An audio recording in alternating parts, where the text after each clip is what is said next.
The Dallas Cowboys got a big win over the Raiders on Monday Night Football in their most impressive showing of the season. We'll break it down next.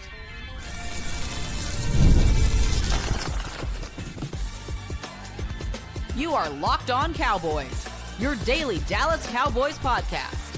Part of the Locked On Podcast Network, your team every day. Welcome back to the Locked On Cowboys podcast, part of the Locked On Podcast Network, your team every day. We are now the #1 sports podcast network, and today's episode is brought to you by FanDuel. Right now, new customers can bet just $5, and if your bet wins, you'll get $300 in bonus bets to use across the app. Welcome back. I am your host, Marcus Mosher. He is Landon McCool, and on today's show, we're breaking down the Cowboys' Monday Night Football win over the Las Vegas Raiders. We're going to talk about CeeDee Lamb and George Pickens and why they weren't on the field on that first drive. We'll talk about the impact of Quinnen Williams, but just as a whole, Landon, it was really nice to see this team get a win after a very emotional week. Yeah, absolutely. I mean, it's been a very long time since the Cowboys have played football. And a lot of that has been because of the circumstances, obviously the horrible circumstances. And I think for the Cowboys, it's like, it's just good to kind of get back into the normal thing. And for them, it's playing football. And it was nice to see all the special stuff they did for Mosher and Landon, but it was also especially nice for them to kind of shake off some of the early jitters, and get into this football game and just kind of, get to see kind of what this new look Cowboys team looked like instead of just kind of having to constantly talk about it and not actually see the results. And it took a little bit for this team to get going. They went 3 down on the first drive of the game. The offense just, what was the second drive? They had to punt as well. But I think overall, what was exciting is it got better as the game went on, especially on the defensive side of the ball. We'll talk, as the week goes on about the Cowboys playoff odds and what this win means and all of that kind of stuff. I think everybody who's listening to this podcast know their chances of making the playoffs, especially after Philadelphia won on Sunday, it's extremely low. Yeah. What you and I wanted to see was a team that was trending in the right direction. Start playing better football, complementary football. Start, actually having a foundation of a team that might be able to do something in future years. And I think this is a good step forward. Yeah, I think you could see the bones of a good team, right? Like they went out there and they took care of business against a lesser opponent on the road. And when when they were playing, with good efficiency, they were in control of this game, And so I think that Dak Prescott obviously struggled a little bit early on, it felt like, and I think part of it was some personnel issues, specifically on the first drive, which we'll talk about later. But I think once both sides kind of settled in, and frankly, I mean, you called it. It just felt like the energy of the whole situation and what happened with Marshawn and just everyone's grief and everything may have just kind of been a lot to deal with early on. And it took them a couple of hits and just to kind of get into the game a little bit. But once they did, you could easily tell who the better team was on both sides of the ball. And the Cowboys took command of this game in a way that we haven't really seen them do on both sides of the ball, I think, at all this season. We should talk about Dak Prescott because he was really good in this game. There were a couple throws I think he would like to have back. But outside of that, almost flawless. Could have had 5 touchdowns if CeeDee Lamb didn't tumble and drop a pass right at the goal line. But in complete command, it seemed like from the second quarter until basically the end of the game, I mean, he knew where he was going with the ball on every single snap. The offensive line held up for the most part. Thought he played one of the better games of the season that he's had so far. Yeah, absolutely. I mean, I think, it went back once he was able to get the defense to kind of bite on the run a little bit. Once the safeties dropped down a little bit, because the Cowboys were able to gash them, you started to see Williams get kind of 7, 9 yard, 11-yard runs. It was over. Like at that point, like because they opened everything up behind them, and that's when you started to see him take advantage with Pickens. At first, it was Pickens who was just they were peppering Pickens, and they just could not stop him. At a certain point, it felt like the Raiders kind of quit on certain snaps when Pickens had the ball. They just didn't want to tackle him. That specifically I think it was the touchdown, but I can't remember. Yeah, it was his only touchdown. That's right. So he just he cuts back upfield, and the Raiders safety and the corner basically just throw their hands up, And so, I just think that the Cowboys played with such efficiency once they kind of got into it. And then once Pickens was able to go, you saw Lamb start to go a little bit more as well. And then they were just rocking and rolling the defense that had them guessing. They were still able to continue to run the ball effectively as well, which I think, kind of kept Dak Prescott able to throw in windows behind them and play action. So yeah, it was exactly how you draw it up. They even got Lipke involved in both the run and the passing game. And I think that's, the sign of a healthy offense, right? Where they had everybody involved. They had touches schemed up for everybody. Not exactly the same kind of success across the board. Obviously, we can have a conversation about Turpin at some point, but I think even Flanoy at the end in the red zone, they had roles for everybody, and everybody seemed to be playing very efficiently, except for some few exceptions. Just in general, we talked about on Monday's show that we wanted to see the Cowboys have a better game script, right? Like get out to an early lead, let your pass rushers get up the field, run the ball. And they accomplished all that, right? Javonte Williams had, I think it was 91 yards rushing. A lot of them were late in the game where the Raiders knew the Cowboys were running. Dak was able to win off play action. Your pass rushers were able to, not have to worry about the run, partly because Chip Kelly refused to run the ball, which was fascinating. That's really crazy, man. I just can't believe that. This is what we wanted to see in terms of how this game was going to play out for the Cowboys. I mean, they won by, 17 points, and it felt like it should have been 40. That game was it was a way bigger win than what the score indicates. Yeah, I mean, because at a certain point they were dominating them so kind of thoroughly, short of that fourth down, turnover on downs in the basically on the goal line by CeeDee Lamb. They were able to move the ball and drain the clock. They were possessing the ball and moving it effectively. Completely. I mean, basically the Raiders had quit on the game defensively, and so you were just basically draining them of blood on the floor of the mat of the boxing ring. So it was a thorough domination, and because they were able to stay balanced, it gave them the capability to just continuously convert and can move the ball down the field, and while also staying in bounds and getting down and draining the clock. They easily could have scored, I think, 40, 45 points, at some point, if they had just kind of kept their foot on the gas a little bit and been just a little bit more effective on some key plays. Last thing before we start talking about Quinnen Williams, I know the Raiders aren't a very good team, but honestly, the Cowboys might not be a very good team. They're 4-5-1. They were 3-5-1 coming into this game, but there's levels of suck in the NFL, right? And I think the Cowboys they're not a good team based on the record, but they played in some good games. They played some good teams. They tied to Green Bay. They lost to Carolina. All of a sudden, that Carolina loss isn't looking as bad. They lost to Chicago in Chicago. All of a sudden, we were making a big deal about them losing in Chicago. The Chicago Bears are 7-3 atop the NFC North. That's not to say the Cowboys are a good team, but maybe they're not quite as bad as what their record indicates. Yeah, I don't think we need to second guess this offensive performance, because we've seen this offense perform well against good defenses, against the Eagles, early in the season and in certain other areas. So I do think that seeing them perform like this, and look, we talked about it. This isn't a terrible Raiders defense. It's middle of the road, right? It's NFL average, probably. Well, so I think the best way to look at it was it last Thursday the Broncos and Raiders played in Denver. And that Raiders defense held Denver to, I think, 6 points on offense. That's a team that Denver might be the 1 seed in the AFC, and they've been able to hold up. But the Cowboys present a lot more challenges than what Denver can. Yeah, and they certainly do on defense now that they've upgraded their personnel as well. Yeah, well, how about that? That's a tease. Let's talk about Quinnen Williams and his impact next.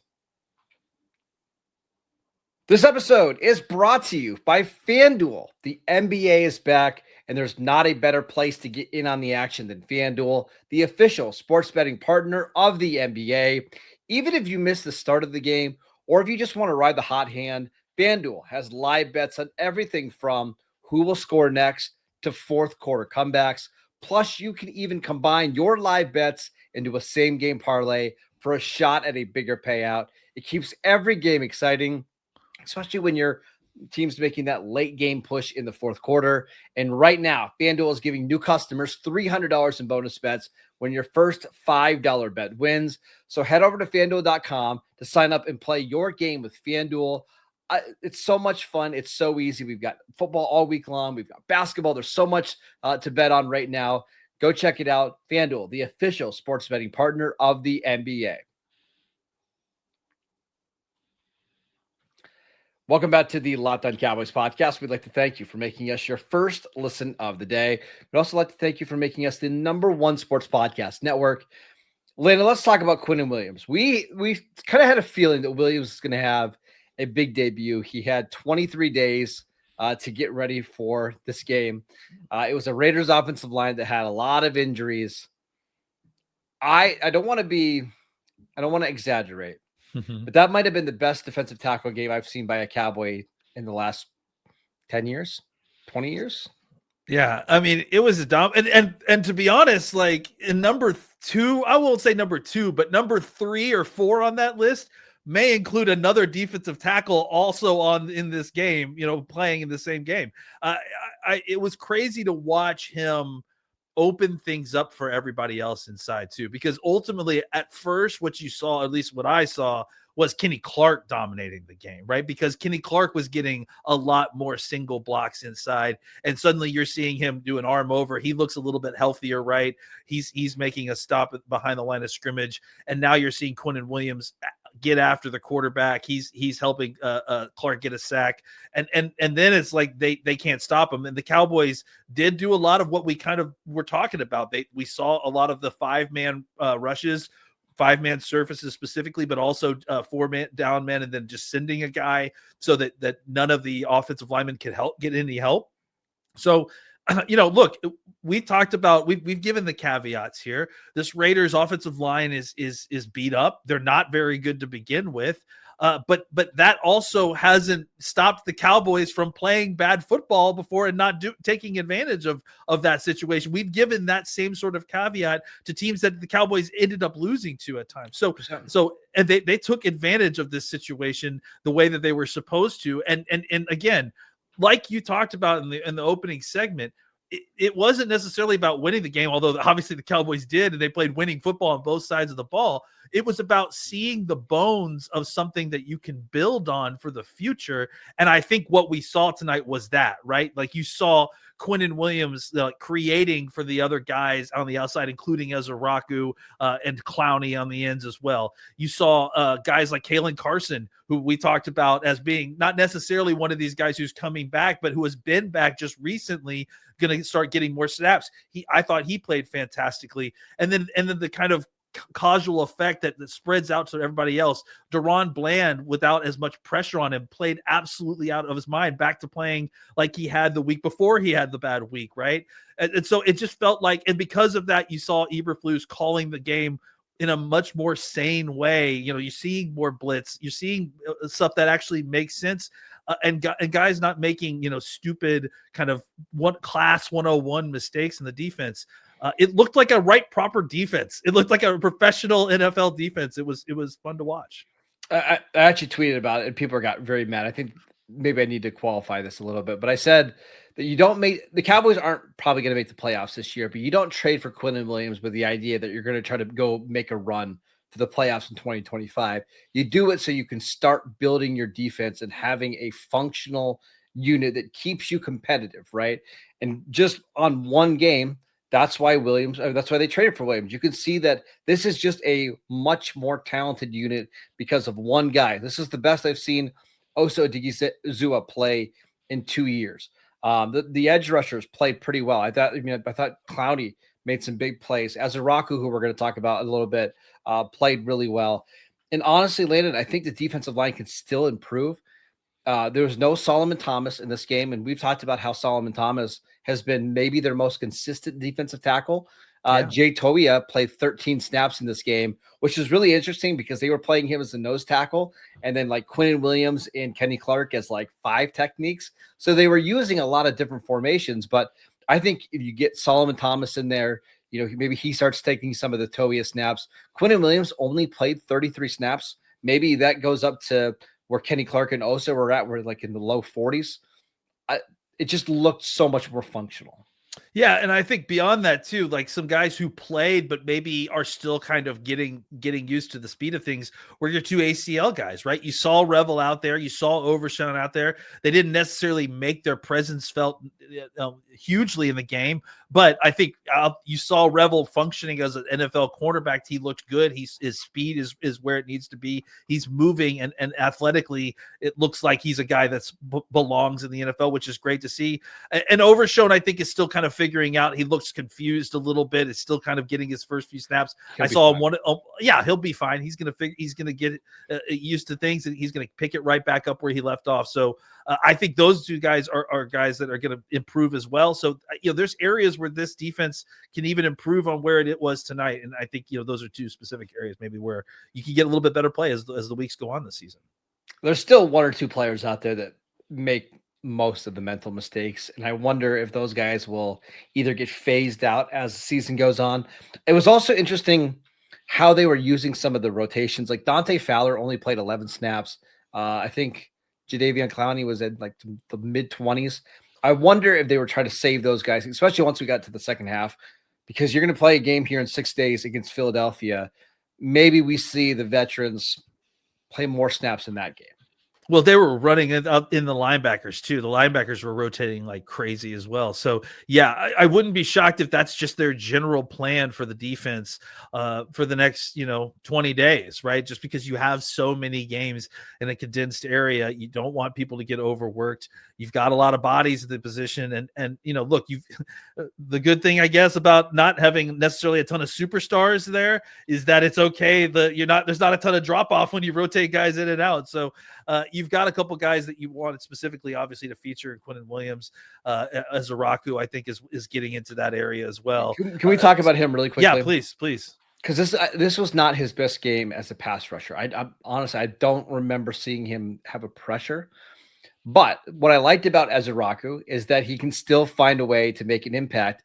Even if he's not having success getting to the quarterback. He had an early tackle for a loss, I think, in the first half, and then he had the safety where he kind of shot the gap, made the play on Ashton Genty. He's really come a long way in 3 months as a run defender. And I think it just makes you feel really excited about the long-term outlook. Maybe he's not Micah Parsons as a pass rusher, but he could be somebody who's an above average pass rusher and above average run defender. And that would be a home run in round 2, if that's what you got. Yeah. I mean, if he's continuing on the trajectories that he's got, it's a home run where we got him, right? Like it's crazy. Yeah, you're right. He doesn't have to be Micah Parsons to be a first round defensive end. There's lots of first round defensive ends who never like looked as good as Ezeiruaku. I think people don't realize Ezeiruaku, I'm pretty sure still at this point, and we have to check the numbers, leads all rookies in pressures, if I'm not mistaken. I'm sorry. Andre Carter may be first, but I think he's second in pressures for all rookies. Like he's the highest graded rookie edge defender. So, yeah, I mean, he's just having an incredible season. I think he's going to build on that. And now that you've added Quinnen Williams in there as well, I can't wait to see with a little bit even less attention inside what he's going to do with that. Real quick, Logan Wilson, did you see anything in this game that you liked, didn't like? I thought he looked, fine. I didn't notice him in a negative manner. And I think the presence of him, and you talked about it, like the same guys that are making the mistakes, the presence of him and these other guys just allows you to not have to rely on those guys as much. So you're limiting your blast exposure from guys like that. So I think that's where you're getting the benefit of a Logan Wilson. All right, let's talk about the Cowboys' 2 receivers who did not start this game because of a coach's decision. We'll get into that and their performance next.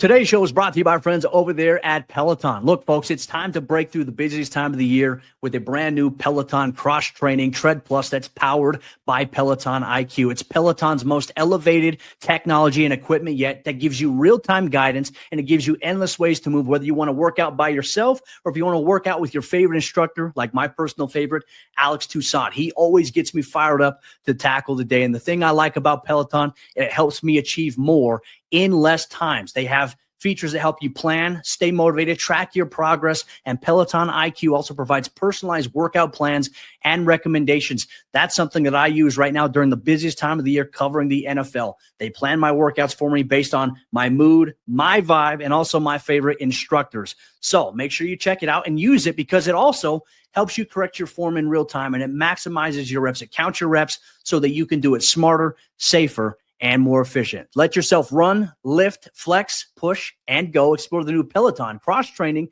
Tread Plus at onepeloton.com.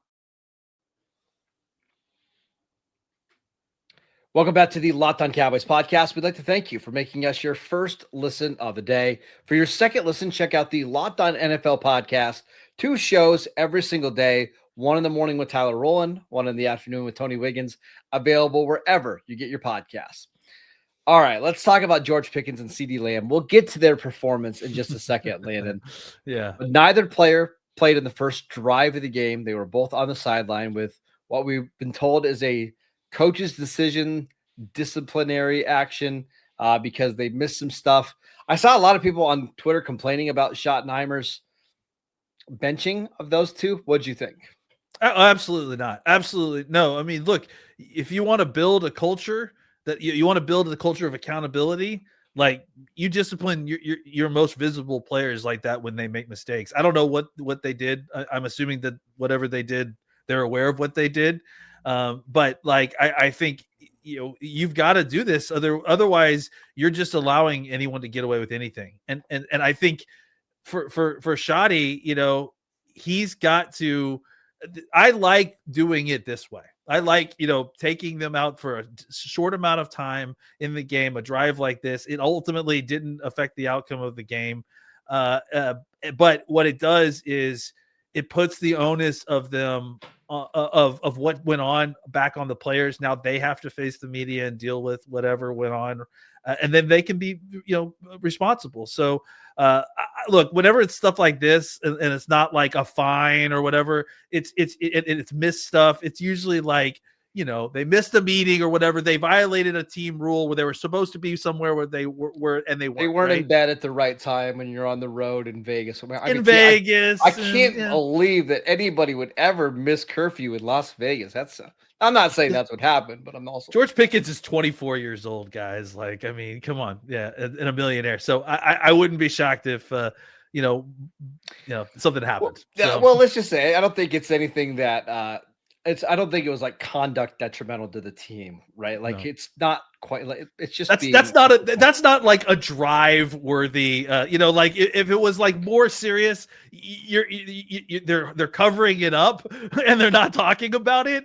They're not drawing attention to it by not putting CeeDee and Pickens right out there and then talking about it after the game. Right. Yeah. And I understand the argument. Well, you're just hurting your team by doing this. But hey, I mean, this part of the gig. So I applaud Brian Schottenheimer for doing Absolutely. this. You can't let things snowball.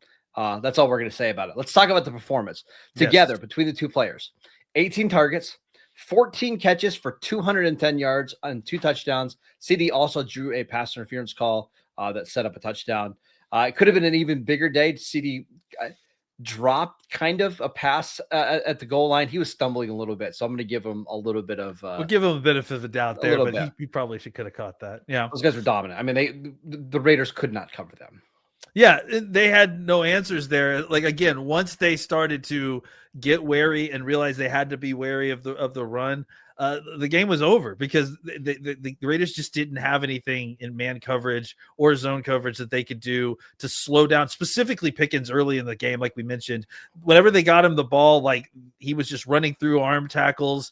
He was just finding ways to create small separation, even on the broken plays where Dak's like rolling to his left and Pickens just kind of like clueless, like steps over here and creates like 1 yard of separation, gets the ball, and then fights through, for 2.5 yards to pick up a first down. It was like he was doing the small stuff. He was picking up the first downs on the slants. He was doing the big stuff. He was catching the ball down the field.